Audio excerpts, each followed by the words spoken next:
Dave Lorenz along with George Zimmerman. And George, we are a car state. We build cars, we celebrate cars, and there's a really cool place on the west side of the state we get to find out about some new stuff there today. Absolutely. We're talking about the Gilmore Car Museum over near Kalamazoo, and it is a great place, and always new stuff happening there, too.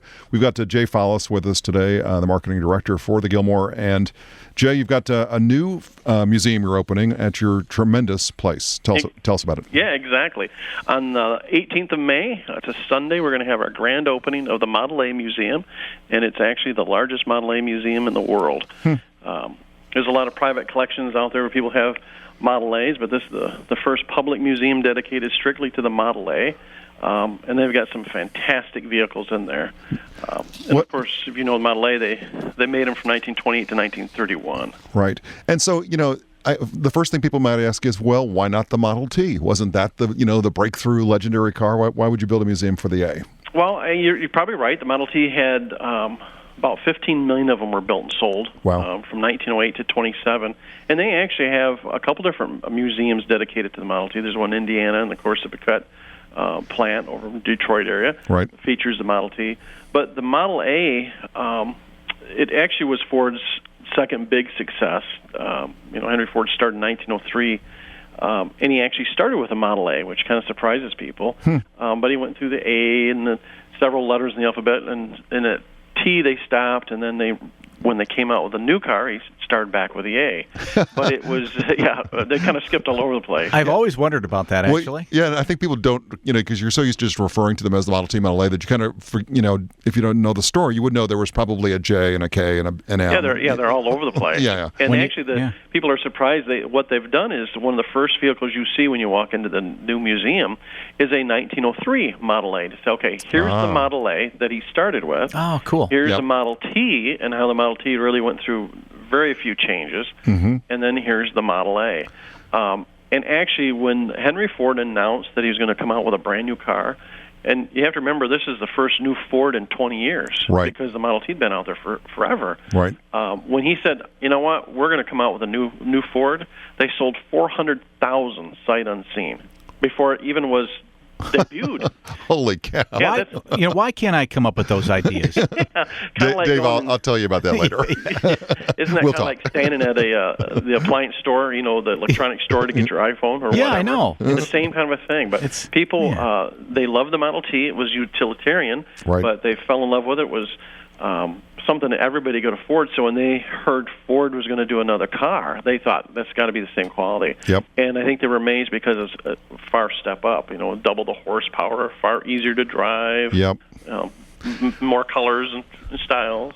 Well, yeah, absolutely. And we are car people, and so certainly the Model A is the T was that great starting vehicle, but the A is so much more sophisticated and frankly, I think for most car people, a lot more beautiful car than the Model T. Yeah, and it is funny because the Model A, actually the T and the A, are both a car that if you know nothing about antique cars and you were to see an antique car from let's say the 30s, the 20s, the teens, chances are you're going to think it's an A or a T. Right. Yeah. In fact, I was storing a car for a friend of mine several years ago, and the neighbor kid says, "Hey, is that a Model A?" And I said, "Well, it's close. It's a 1929, but it's a DeSoto." Right. But people have related so well with the Model A.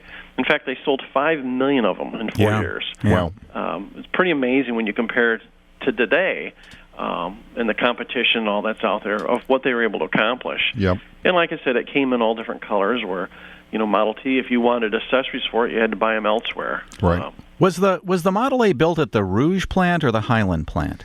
Now you're asking me questions. Oh, there we go. If I say something, I'm going to be wrong. Actually, they build them all over the place. Yeah, probably. Okay. But I probably will say something wrong, and there's about 60,000 Model A's still out there being driven. Yep. Wow. And one of those people are going to call in and tell me I was wrong. You don't want that. Yeah, So let's just wait until the Sunday the 18th, and we'll ask. Okay? So how many cars are going to be on display? They have, I think, 30 or 31 Model A's, and they really have some neat cars. The very first Model A to run off the assembly line, actually, Henry Ford stamped the number 1 on the engine, and the following day when they put the body on it, he drove it off the assembly line, and then he turned around and gave that car to Thomas Edison. Wow. Yeah. And that car was donated to the Henry Ford Museum in 1943, and it has not been seen in decades, and that is here on display. Wow, how cool is that? Yeah, and I'm like, I get to see, a car that, Henry Ford built it, but this is one he drove off the assembly line, and this is one that Thomas Edison himself owned and drove. Yeah, so that's pretty neat. They've got things you just, I look at and think, I didn't know they made those. They have a school bus, 1930 school bus, that actually was rescued. It was out of California, and there was a Model A club out in California that knew the museum was being built, so they rescued this thing, completely restored it, and hauled it out here and donated it to the Model A Museum. And so I've told my dad, I said, you can't use that story that you had to walk 3 miles uphill in the snow, because I know they had school buses then. Well, Jay, I'm looking at the website, your website, GilmoreCarMuseum.org, and I'm a little surprised because almost everything at the Gilmore Car Museum is in a beautiful old barn, and this has a different look to it.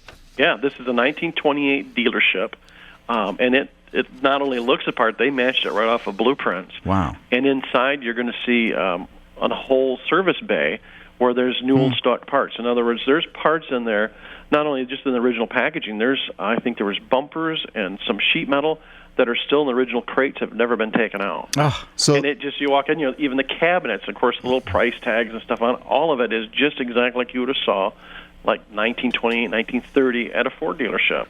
So it is pretty remarkable. In fact, they've even put little gas pumps outside, just like a dealership would have had. And we have our gas station here. It's a 1930 Shell station, and the price there is 18 cents.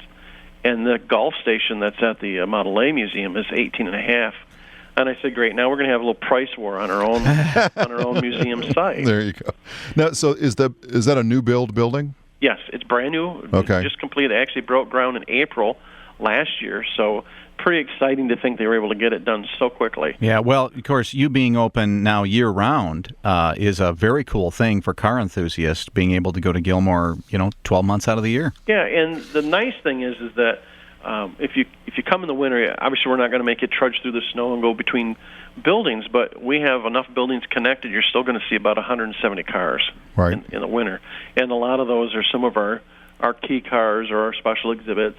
And then when we open the historic campus on the 1st of April every year, then we keep that open up until about around the holidays, just before Christmas.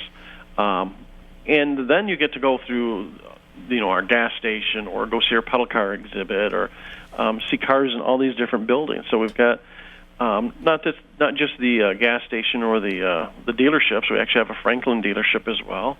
We have train depot, we have the diner. Yep. So there's a lot of cool things to see. In the new building, actually looks like an old factory. It's a big factory building. And in there we have a turntable that's 42 foot across. It's got 3 turntables built on top of it. So just a lot of fun, interesting things that when you think of a car museum, you probably think, just a bunch of cars in a row. Right. And that's not at all what we have here. Mm-hmm. Well, and even your location, and let's close on that. So you're in Hickory Corners, but that's probably not on the top of everybody's list as far as being recognizable. So where are you at? We're actually just a little north of Kalamazoo, in between Grand Rapids and Kalamazoo, right off the expressway, about 15 miles. Nice setting because you're out away from everything. That's great. That's Jay Follis, who's been talking to us, the marketing director at the Gilmore Car Museum, talking about the brand new and extraordinary Model A Ford Museum. Opens in a week on May 18th, so be sure to check that out at the Gilmore Car Museum. The website, again, is GilmoreCarMuseum.org, Gilmore with an E at the end, Gilmore, carmuseum.org. And Dave, speaking of things opening and events and that kind of thing, you've got some more. Sure do. Over in Tecumseh, it's Tecumseh's classic car, bike, and bicycle show coming up this coming Thursday. You can get your motor running, so to speak, for spring. Over 200 cars and motorcycles on display in the United Bank and Trust Hickman Financial Center parking lot. That's in Tecumseh. Shouldn't be hard to find. It's from 6 till 8 p.m. on Thursday. And lots of cars there in a cute little town, so consider that. Yeah, Tecumseh or Tecumseh. Tecumseh. I say Tecumseh. I know the locals say Tecumseh. Yeah. I'm probably mispronouncing it again. Yet again.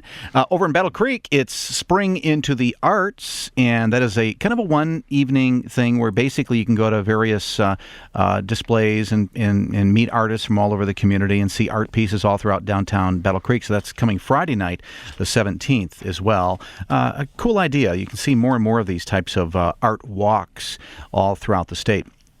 It's the World Expo of Beer coming back to Frankenmuth Woohoo. over at Heritage Park, and it's really cool. They have, 50 breweries represented from 5 continents. Of course, they have Michigan beer there as well, but lots of others too. So that's on the 17th and the 18th, and a great deal of fun in Frankenmuth. And then the last one we have time to tell you about, Great Lakes Kite Fest in Grand Haven at the State Park. It's Friday and Saturday. I learned how to fly a kite there. I mean, a really big kite. It was, I impressed myself. It's nice you impress someone. I know, it's true. I was just so happy that to one do time. That. Yeah. Absolutely. Speaking of being impressive, we're going to impress you to teach you about the Chevrolet Detroit Belle Isle Grand Prix next, right here on Travel Michigan, where your trip begins at michigan.org.